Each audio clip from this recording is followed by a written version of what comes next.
Greetings, YouTube. Today I'm going to talk about little tin soldiers, or for the most part, little cast iron soldiers. These were soldiers and toys that my father had, and I remember as a kid at my grandmother's house, and that have now been passed on to me.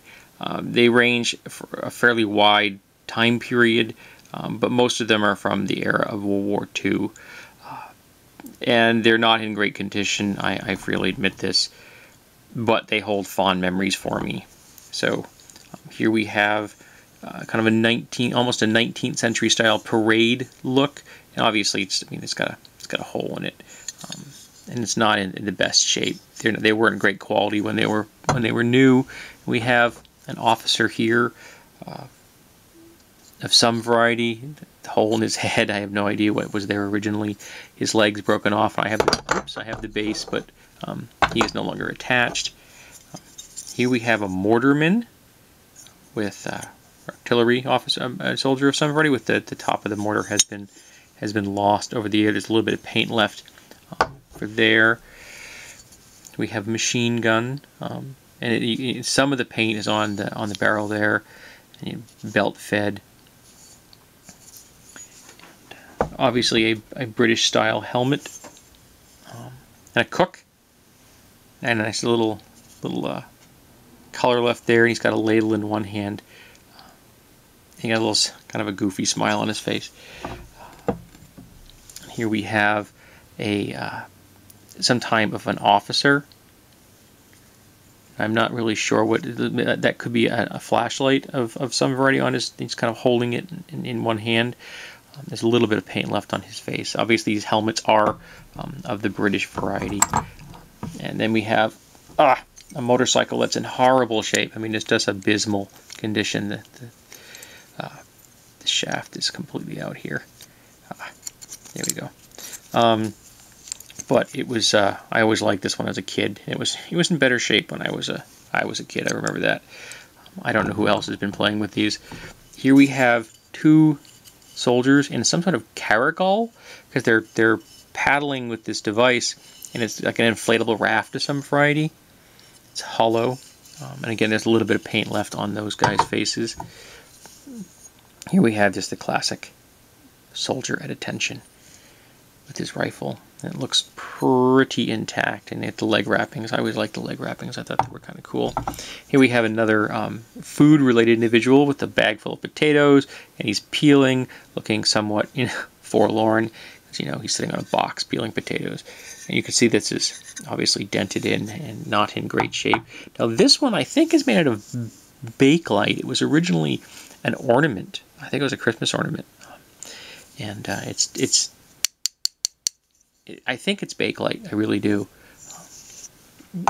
And this one was originally designed to be climbing on something, so you would hook like that. But it's broken off something. But it's got a coil of rope on his belt. Then we have a sailor in his white uniform. Oh, I'm sorry, I missed a couple up front. I apologize.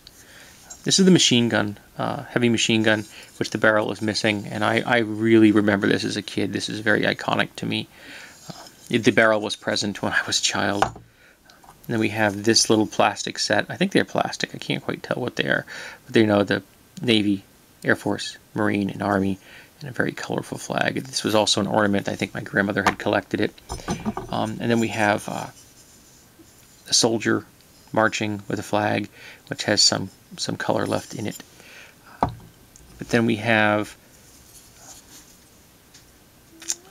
a soldier in a very strange position. I'm not quite sure why he's in this position, but that's the position he's in. I don't know what that represents. If someone could tell me why he would be in that position, I am more than willing to listen.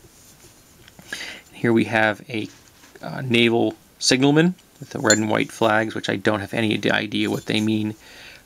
The white and red triangles like that. Here we have a soldier with binoculars. A little bit of paint left on him, but not much. In a kneeling position, and he still actually does kneel. And here we have a sentry of some variety. kind of an office, almost with a more of an official dress hat. So maybe he's supposed to be someone important. Here we have a sniper who has a fair amount of paint left on him. He's obviously heavily camouflaged, and the barrel of his weapon is now missing. But I remember this as well when I was a kid. It says USA on the bottom. I can't quite read what it says on the bottom on this one. Obviously it's cast. Then we have a soldier with a pistol in his hand, looking at a somewhat aggressive stance, like he's just drawn it and he's about to use it in combat. Got a very, kind of almost a very dynamic for a cast figure. We have this one, which is always fairly disturbing. This gas mask. There's a hole in his shoulder. He's missing his feet. But he's using, to me, it looks like some kind of thumper of some variety, some grenade launcher or something like that. But I always found that kind of disturbing as a kid, that mask. And then we have a cowboy, the classic cowboy in cast iron. And then we have another cowboy waving something down, kind of a dynamic, almost a fairly dynamic. You imagine he might have had a lasso or something in one hand at one time in the past, if he doesn't any longer. And this guy is the most aggressive because he's got two guns out, and he's definitely, not messing around, but he's heavily pitted. He's just not in great shape. And there's quite a bit of dust, rust residue in the container that these guys were stored in.